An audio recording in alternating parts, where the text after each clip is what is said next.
নমস্কার, high news আপনাদের সকলকে স্বাগতম। শ্রীপর্ণা রয়েছে আপনাদের সঙ্গে। শুরু করছি আজকের নিউজ টুডে। পহেলগাঁওয়ে নৃশংস হত্যাকাণ্ডের ঘটনার পর থেকে বারংবার হুঁশিয়ারি দিয়েছেন প্রধানমন্ত্রী থেকে শুরু করে প্রতিরক্ষা মন্ত্রী। তবে তা যে শুধু হুঁশিয়ারি নয়, তা আবারও প্রমাণ হলো ৭ই মে দেশের সব রাজ্যে হবে মক ড্রিল। তবে কি যুদ্ধ আসন্ন? সোমবার স্বরাষ্ট্রমন্ত্রকের নয়া নির্দেশিকায় এমন প্রশ্নই মাথাচাড়া দিচ্ছে। পাকিস্তানকে ভারত ঠিক কোন ভাষায় জবাব দেবে তা এখনো স্পষ্ট নয়। তবে নয়াদিল্লিতে দফায় দফায় চলছে বৈঠক, তা অত্যন্ত তাৎপর্যপূর্ণ বলেই মনে করা হচ্ছে। গত 11 দিন ধরে একটানা সীমান্তে গুলিবর্ষণ করে চলেছে পাকিস্তান। সেই আবহেই দেশের সব রাজ্যকে বিশেষ নির্দেশ দেওয়া হয়েছে কেন্দ্রের তরফে। তবে কি যুদ্ধ আসন্ন? সোমবার স্বরাষ্ট্রমন্ত্রকের নয়া নির্দেশিকায় এমন প্রশ্নই মাথাচাড়া দিচ্ছে। দেশের সমস্ত রাজ্যে হবে মক ড্রিল। এটা যে কোনো সাধারণ বিষয় নয়, তা স্পষ্ট। কারণ এভাবে দেশের সব রাজ্যে মক ড্রিল করার কথা সচরাচর বলা হয় না কেন্দ্রের তরফে। সোমবার স্বরাষ্ট্র মন্ত্রকের তরফে বেশ কয়েকটি রাজ্যকে আগামী ৭ই মে যুদ্ধ পরিস্থিতি মোকাবিলার জন্য মহড়া নির্দেশ দেওয়া হয়েছে, যেখানে সাধারণ মানুষকেও বিশেষ প্রশিক্ষণ দেওয়া হবে। সূত্রের খবর, স্বরাষ্ট্রমন্ত্রক পুলিশ প্রশাসনকে নির্দেশ দিয়েছে যুদ্ধকালীন পরিস্থিতি তৈরি হলে কি করতে হবে সেই বিষয়ে প্রশিক্ষণ দিতে হবে। বুধবার অর্থাৎ ৭ই মে ঠিক কি হবে? দেশের 244টি জেলায় মক ড্রিল হবে। রাজ্য প্রশাসন বিষয়টি দেখবে। নেহেরু যুব কেন্দ্র সংগঠন এনসিসি অংশ নেবে এতে। এয়ার রেড সাইরেন বাজিয়ে পরীক্ষা করা হবে। সাধারণ মানুষকে সতর্ক করার জন্য বাজবে এই অ্যালার্ম। স্কুল, অফিস, কমিউনিটি সেন্টারে হবে ওয়ার্কশপ। হামলা হলে কাছাকাছি আশ্রয়স্থল কিভাবে খুঁজে বের করতে হবে তা শেখানো হবে। হামলার মুহূর্তে মাথা ঠান্ডা রেখে কাজ করা, প্রাথমিক চিকিৎসা করানো শেখানো হবে। হঠাৎ ব্ল্যাকআউট বা অন্ধকার হয়ে যাবে শহর, নিভে যাবে সব আলো। রাতের অন্ধকারে কোনো এয়ার স্ট্রাইক হলে এই কৌশল নেওয়া হয়। ৭১-এর যুদ্ধের সময় এই কৌশল নেওয়া হয়েছিল। মিলিটারি বেস, পাওয়ার প্ল্যান্ট বা গুরুত্বপূর্ণ বিল্ডিংগুলি এমনভাবে ঢেকে দেওয়া হবে যাতে স্যাটেলাইটে ধরা না পড়ে। ঝুঁকিপূর্ণ এলাকায় শেখানো হবে কিভাবে দ্রুত উদ্ধার কাজ চালাতে হয়, কিভাবে সরিয়ে নিয়ে যেতে হয় সাধারণ মানুষকে। যদিও 2019 সালে উরি হামলার পর সার্জিক্যাল স্ট্রাইক, বালাকোটে এয়ার স্ট্রাইকের সময়ও এমন নির্দেশ জারি করা হয়নি। একমাত্র 1971 সালে যখন পূর্ব পাকিস্তানের হয়ে ভারত যুদ্ধে গিয়েছিল, সেই সময় এমন নির্দেশ দেওয়া হয়েছিল। আবার 2025 সালে এমন নির্দেশিকা জারি হলো, যা থেকে স্পষ্ট যে পাকিস্তানের বিরুদ্ধে যুদ্ধ প্রস্তুতি শুরু করে দিয়েছে ভারত। 22/4/2025 পহেলগাঁওয়ে নৃশংস জঙ্গি হামলা, তারপর থেকেই চুপ নেই ভারত। দেশের প্রধানমন্ত্রী থেকে শুরু করে স্বরাষ্ট্রমন্ত্রী, প্রতিরক্ষা মন্ত্রী, এমনকি বিরোধীদের মুখেও শোনা গিয়েছে হুঙ্কার। পহেলগাঁওয়ে সন্ত্রাসবাদী হামলার পর দেশের বিভিন্ন গুরুত্বপূর্ণ জায়গার নিরাপত্তা বাড়ানো হয়েছে। সীমান্তেও বাড়তি নজরদারি চালানো হচ্ছে।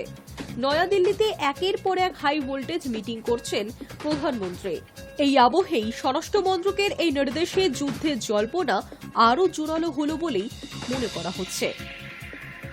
পহেলগাঁও হামলার আবহে কাশ্মীরে বড় সাফল্য ভারতীয় সেনাদের। নাকা চেকিং এর সময় গ্রেফতার 2 জন। ওই 2 জঙ্গি সহযোগীদের থেকে উদ্ধার করা হয়েছে পিস্তল, গ্রেনেড সহ গোলা বারুদ। পহেলগাঁওয়ের হামলার আবহে কাশ্মীরে বড় সাফল্য সেনার। নাকা চেকিং এর সময় গ্রেফতার করা হলো 2 জনকে। ধৃতদের কাছ থেকে বিপুল পরিমাণ গোলা বারুদ উদ্ধার করা হয়েছে। সেনা সূত্রে খবর, ধৃতরা জঙ্গিদের সহযোগী। জম্মু ও কাশ্মীরে বদগাম জেলা থেকে তাদেরকে পাকড়াও করা হয়েছে। ধৃতদের কাছ থেকে পিস্তল, গ্রেনেড ছাড়াও 15 রাউন্ড গুলি উদ্ধার হয়েছে। নির্দিষ্ট ধারায় মামলা দায়ের করে ঘটনার তদন্ত শুরু করেছে পুলিশ। ধৃতদের সঙ্গে জঙ্গিদের যোগ রয়েছে বলে প্রাথমিকভাবে জানা গিয়েছে। তাদের সঙ্গে আরও কেউ জড়িত আছে কিনা সেই বিষয়ে তদন্ত চলছে বলে জানানো হয়েছে। গত 22 এপ্রিল পহেলগাঁওয়ের জঙ্গি হামলায় মৃত্যু হয়েছে 26 জনের, যাদের মধ্যে 25 জন ছিলেন পর্যটক। এরপর থেকে সন্ত্রাস দমনের কঠোর পদক্ষেপ নেওয়ার কথা ঘোষণা করেছে ভারত সরকার। সন্ত্রাসবাদকে মদদ দেওয়ার অভিযোগে পড়শি দেশে পাকিস্তানের বিরুদ্ধে একাধিক পদক্ষেপ নেয় মোদী সরকার। পাল্টা পাকিস্তানও একাধিক সিদ্ধান্তের কথা জানায়। এরপরেই দুই দেশের মধ্যে প্রবল উত্তেজনার পরিস্থিতি তৈরি হয়েছে। পহেলগাঁও হত্যাকাণ্ডে জড়িত জঙ্গিদের খোঁজে কাশ্মীর জুড়ে চিরুনি তল্লাশি চালাচ্ছে সেনা। 2 দিন আগে রাজস্থান থেকে 2 পাক চরকে গ্রেফতার করে পুলিশ। পাঞ্জাব সীমান্তের কাঁটাতার পেরিয়ে ভারতে প্রবেশ করার সময় এক পাক নাগরিককে গ্রেফতার করে বিএসএফ। পরে তাকে পাঞ্জাব পুলিশের হাতেও তুলে দেওয়া হয়। আর এরই মধ্যে কাশ্মীরে জঙ্গিদের 2 সহযোগীকে গ্রেফতার করল সেনারা। High news network. পহেলগাঁওয়ে পাক মদতপুষ্ট সন্ত্রাসকে কেন্দ্র করে বেজে উঠেছে যুদ্ধের ধ্বনি। আর এই আবহেই সমুদ্রপথে শত্রুকে নিধন করতে নয়া মারণাস্ত্রের পরীক্ষায় সফল হল ভারতীয় নৌসেনা। নৌসেনা এবং ডিআরডিওর যৌথ উদ্যোগে মাল্টি ইনফ্লুয়েন্স গ্রাউন্ড মাইন পরীক্ষা সম্পন্ন হল। সমুদ্র নিরাপত্তার দিক থেকে এই মাইন নৌবাহিনী তরুপে তাস হয়ে উঠতে চলেছে বলে মনে করছে বিশেষজ্ঞ মহল। জানা যাচ্ছে জলের নিচে যে কোনো রকমের যুদ্ধে ভারতীয় নৌসেনার শক্তি কয়েক গুণ বাড়িয়ে দেবে অত্যাধুনিক এই অস্ত্র। বহুস্তরীয় এই মাইন তার সেন্সরের মাধ্যমে জলের নিচে থাকা ডুবোজাহাজ ও শত্রুর ভেসেলকে চিহ্নিত করতে সক্ষম। এমনকি এর নাগালের এলে রেহাই পাবে না অত্যাধুনিক প্রযুক্তিতে তৈরি জাহাজও। নিমেষের মধ্যেই বিরাট বিস্ফোরণের মাধ্যমে ধ্বংস হবে শত্রুর জাহাজ। খুব শীঘ্রই নৌসেনার অন্তর্ভুক্ত হতে চলেছে এই যুদ্ধাস্ত্র।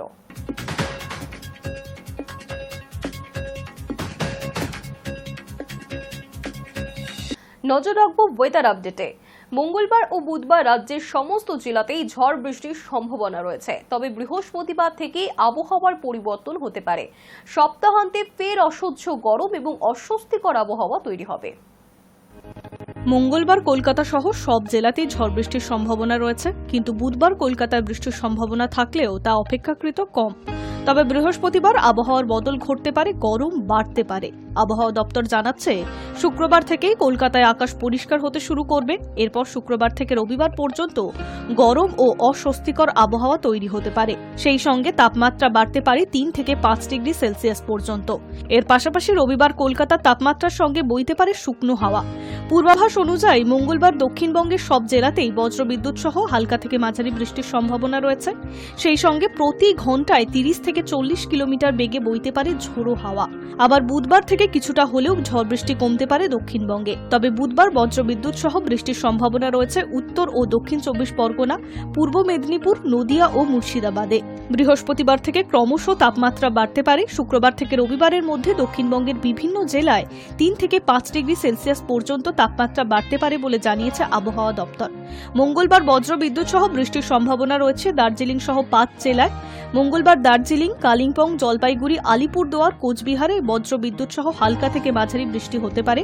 তবে বুধবার ঝড়ের সম্ভাবনা কমলেও বজ্রবিদ্যুৎ সহ হালকা মাঝারি বৃষ্টির সম্ভাবনা রয়েছে। বুধবার কয়েক ফোঁটা বৃষ্টি হতে পারে দার্জিলিং, কালিম্পং, আলিপুরদুয়ার, জলপাইগুড়ি, কোচবিহার এবং উত্তর দিনাজপুরে। বুধবারের পর থেকে তাপমাত্রা বেড়ে উত্তরবঙ্গের জেলাগুলিতে বইতে পারে শুকনো হাওয়া। রবিবার উত্তরবঙ্গের তাপমাত্রা 3 থেকে 5 ডিগ্রি সেলসিয়াস পর্যন্ত বাড়তে পারে বলে জানিয়েছে আবহাওয়া দপ্তর। এর পাশাপাশি কলকাতাতেও তাপমাত্রা বাড়বে। High news network. News today এখনকার মতো এই পর্যন্তই। দেখতে থাকুন হাই নিউজ, নির্ভীক নিরপেক্ষ।